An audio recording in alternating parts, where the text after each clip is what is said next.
بسم اللہ الرحمن الرحیم۔ السلام علیکم۔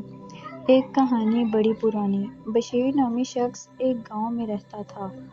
ایک دن اس نے اپنی بیوی سے کہا کہ اس گاؤں میں رہا تو غربت رہے گی، کیوں نہ باہر جا کر مزدوری کروں، بہت دولت کما کر لاؤں گا۔ اس کی بیوی نے کہا کہ ہم روکھی سوکھی کھا لیں گے لیکن یہیں رہیں گے۔ اس نے بیوی کی بات نہ مانی اور چلا گیا۔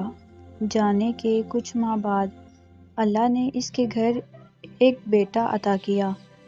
ادھر بشیر کام کے سلسلے میں مارا پھرتا رہا۔ 18 سال گزر گئے اور وہ واپس نہ آیا۔ بیٹا اب جوان ہو چکا تھا، محنت مزدوری کرتا تھا، ان کے دن اچھے ہو گئے۔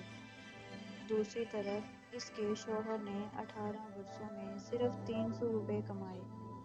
وہ 300 روپے لے کر گھر واپس آ رہا تھا کہ راستے میں اسے ایک بزرگ ملا۔ بشیر نے بوڑھے آدمی سے پوچھا، کہاں جا رہے ہیں؟ گاؤں جا رہا ہوں۔ لیکن تم کون ہو اور کہاں جا رہے ہو؟ بوڑھے آدمی نے بشیر سے پوچھا۔ بشیر نے اپنی ساری کہانی سنائی۔ بزرگ نے کہا، بیٹا تمہیں حکمت کی 3 باتیں بتاتا ہوں، لیکن ایک بات کا 100 روپیہ لوں گا۔ بشیر مان گیا۔